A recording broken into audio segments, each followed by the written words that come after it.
savez, dans notre vie, on peut avoir des blocages. Dans notre vie, on peut connaître des échecs. Mais à cause de l'offrande qui va toucher le cœur de Dieu, à cause de ton offrande qui va choquer les yeux de Dieu, à cause de ton offrande, bien-aimé, ta vie va changer cet après-midi. Amen. À cause de ton offrande, Oui. ta vie sera transformée. Amen.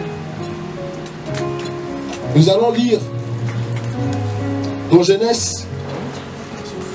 Nous allons lire dans Genèse 4, versets 1 jusqu'à 9. Nous connaissons tous l'histoire de Caïn et Abel. Amen. L'homme s'unit à Ève, sa femme.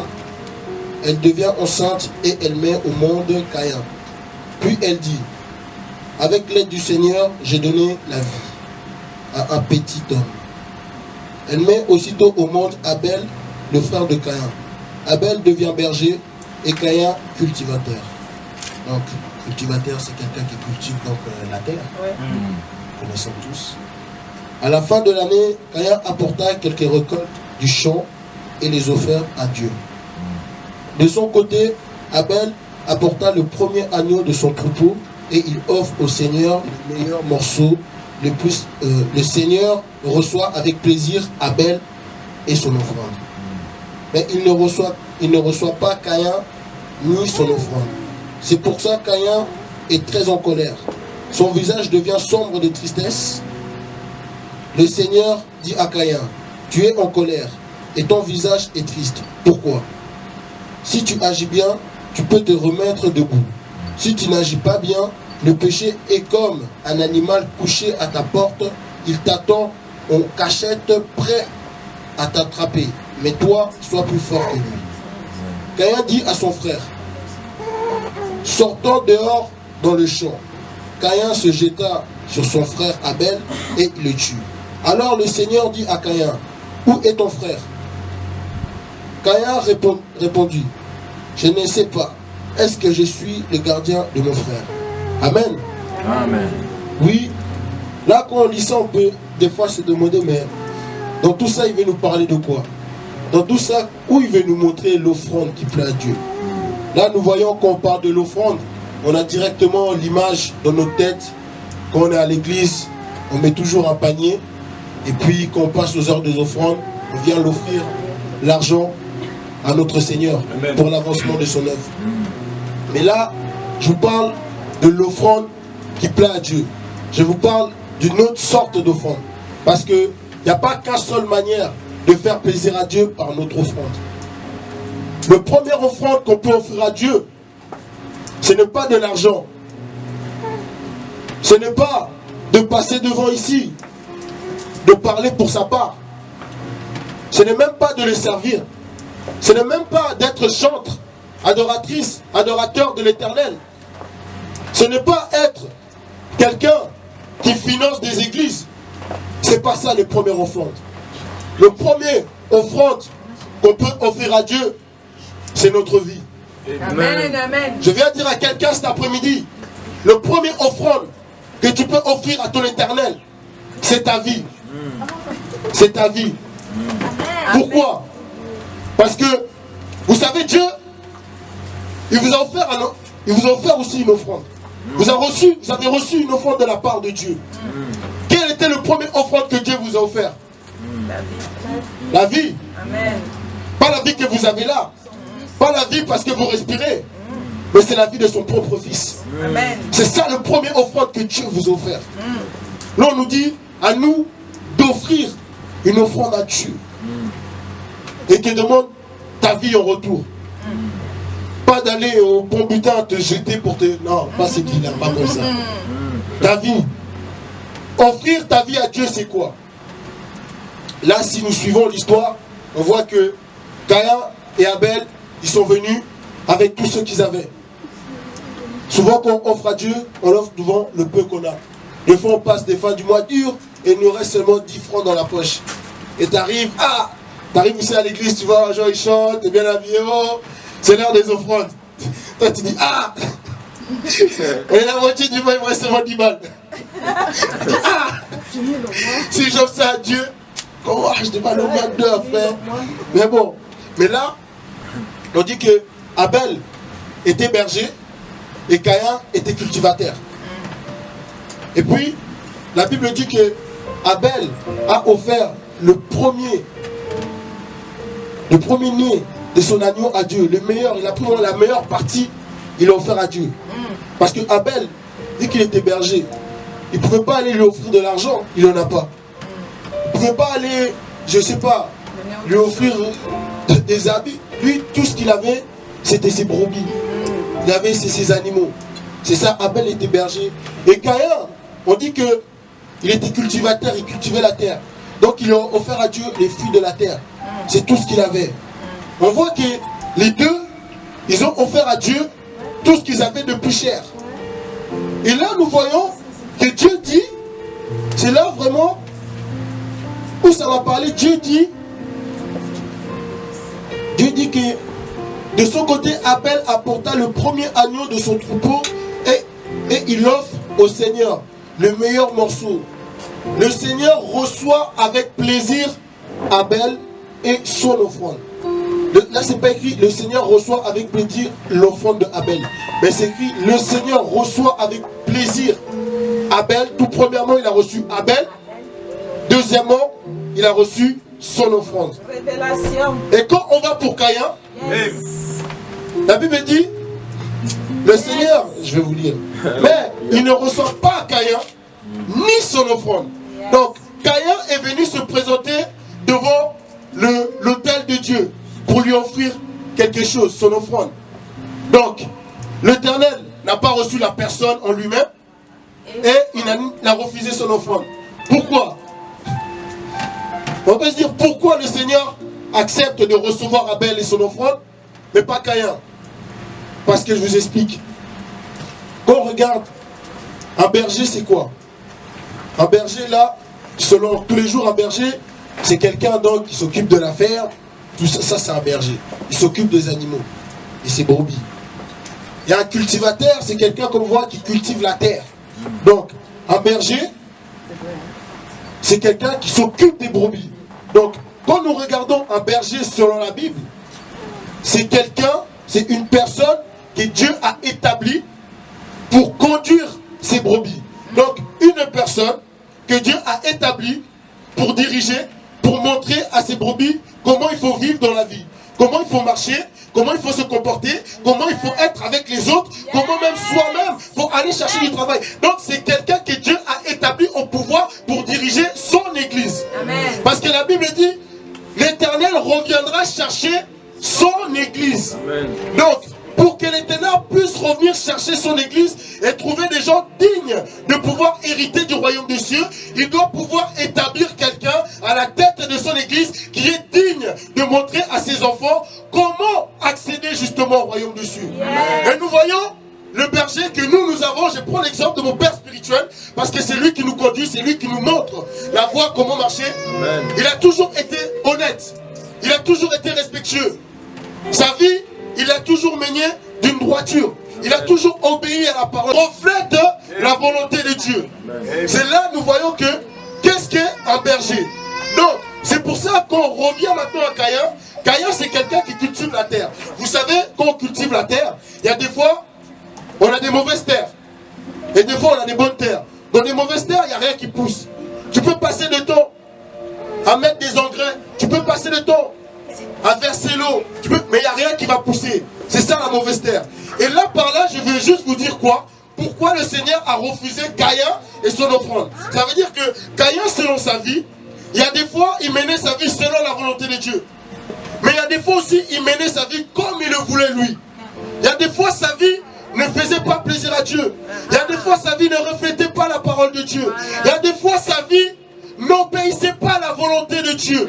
C'est pour ça quand il est arrivé, il s'est présenté devant le trône de l'Éternel. Dieu lui a dit non, pars, rentre chez toi avec ton offrande. Rentre chez toi avec tout ce que tu ramènes.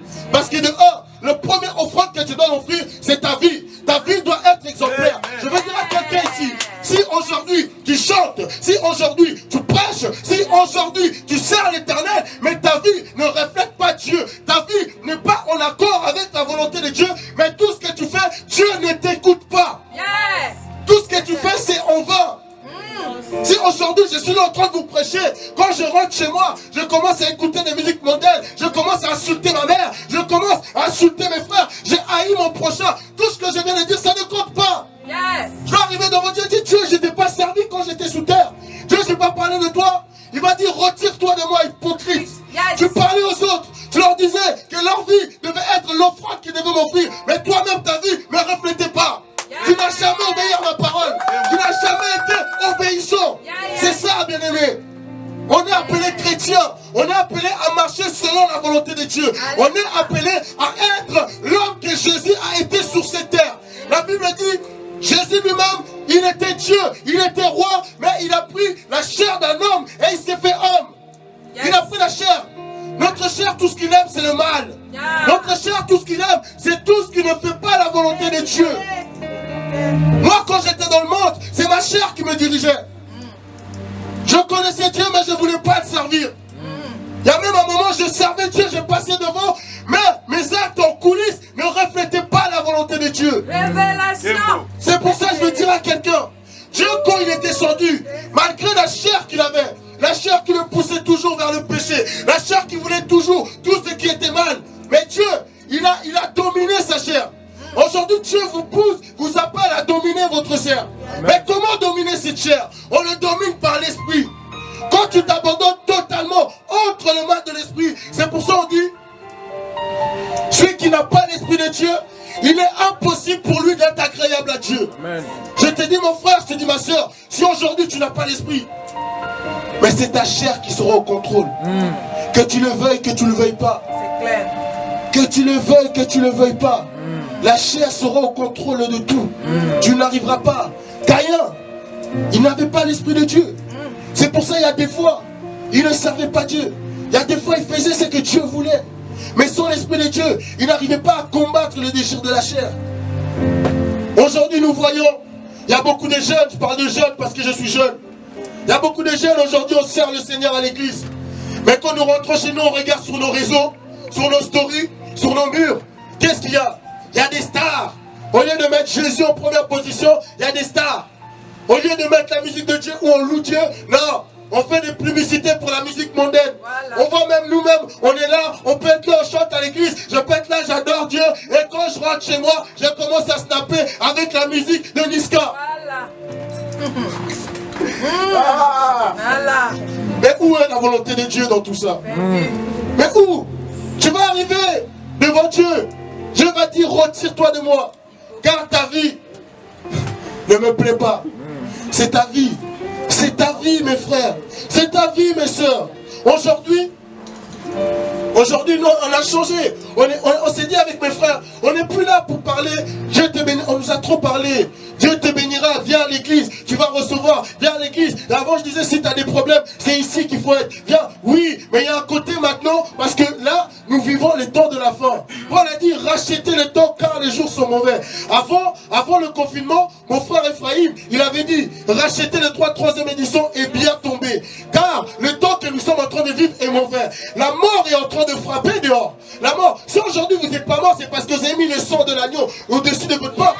Quand la mort, le coronavirus est passé, il est passé devant votre maison. Amen. Parce que vous êtes en Christ. C'est pour ça qu'il disait, le 3e édition est bien tombé. Car nous devons racheter le temps. Aujourd'hui, Dieu appelle quelqu'un à racheter le temps. Si pendant ce confinement, tu étais dans la distraction, tu étais dans la débauche, tu étais dans tout ce que tu pouvais être, là encore aujourd'hui, Dieu t'appelle à racheter le temps. Racheter le temps, c'est quoi, comme l'avait dit mon frère? Racheter le temps, c'est racheter sa conduite auprès de Dieu. Amen. On doit racheter, là maintenant je vous dis, racheter l'offrande de votre vie auprès de Dieu. Amen. Changez votre vie. Amen. Changez votre manière de se comporter. Que ce soit en public ou en coulisses. Yes. En public, je peux être là. Je suis gentil. J'offre à manger à mes frères. Mais quand il part, qu'est-ce que je fais derrière? Quand je suis tout seul, moi je ne te vois pas.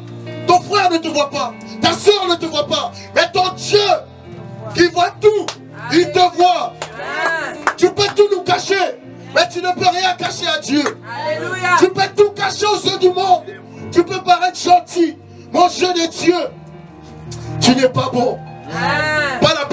tu es, mais ta vie que tu reflètes. Peut-être ta personne est bonne, mais ta chair domine toujours. C'est pour ça que j'invite quelqu'un. Soyons pas comme Caïn. Soyons comme Abel. Soyons comme Abel. Changeons notre manière de vivre.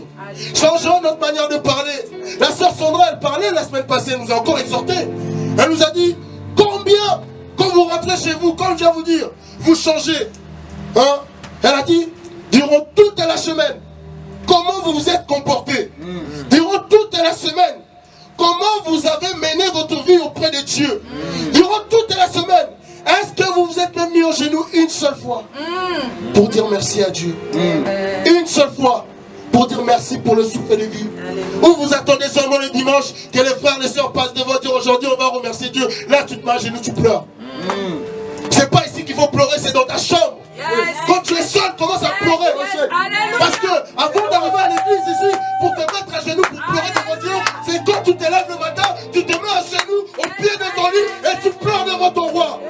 Ce n'est pas le dimanche qu'on pleure, c'est tous les jours, bien aimé. Changez votre vie. Changez votre comportement. Moi-même, je vous parle. J'ai encore des choses à changer. Je ne suis pas parfait. À la base, c'est pas moi qui devais exhorter. Je ne devais pas être là. Mais quand on m'a dit c'est moi, c'est le message que Dieu a dit, parle à ton peuple. Amen. Et quand il a dit ça, j'ai compris qu'avant de le parler, il voulait d'abord me dire à toi, change ta vie. Amen. Change ton offrande. Ton offrande ne plaît pas à 100%. Je veux que ton offrande me plaise à 100%. Donc va dire à mon peuple, et toi également, changez. Sinon on va arriver devant, il va nous fermer la porte. Est-ce que toi tu sais quel jour tu vas mourir? Est-ce que tu sais quel jour Dieu va revenir? Personne ne sait. Les gens sont en train de mourir autour de nous. Mais ça nous dit absolument rien. Hein? Vous croyez quoi? Vous êtes intouchables? Non. Vous croyez quoi? Vous êtes intouchables? Non. Même sur le corona, je vous dis, si Dieu veut, maintenant tu meurs. Yes. Même sur le corona, la mort est autour de vous, ça existe. Yes. Maintenant, si tu meurs aujourd'hui, où vas-tu aller? Si tu meurs aujourd'hui, où vas-tu passer ton éternité? Change ta vie, bien-aimé. Nous ne savons ni jour, ni l'heure où le Fils de l'homme va revenir. La Bible dit dans Matthieu, Jésus reviendra comme un voleur. Il reviendra comme un voleur. Un voleur, quand il vient chez toi, tu ne sais pas.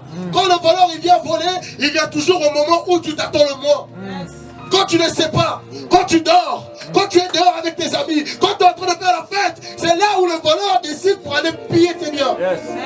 Et quand si tu ne t'attendras pas, c'est là où Jésus va revenir. Quand tu ne t'attendras pas, c'est là où Jésus va venir chercher son peuple. Oui, peut-être aujourd'hui on ne sait pas. Peut-être notre vie reflète la parole de Dieu. Peut-être ne la reflète pas. Moi quand je vous regarde, moi pour moi vous êtes tous des saints. Vous êtes tous des saints. Parce que vous êtes mes frères et mes sœurs. Mais quand Dieu, Jésus, va revenir, les vrais fils de Dieu seront révélés.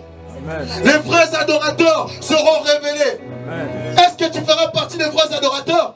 Ou tu resteras sur cette terre et tu vivras la tribulation? Oui, mes frères, mes sœurs, changeons notre vie. Changeons notre vie. Que notre offrande plaise à Dieu. Changeons notre comportement. Nous ne savons ni l'heure ni jour où le Seigneur Jésus-Christ, notre Sauveur, va revenir. J'espère que l'Esprit a parlé à quelqu'un parce que moi il m'a parlé fort. Il m'a giflé de tous les côtés. Changeons notre vie. Oui.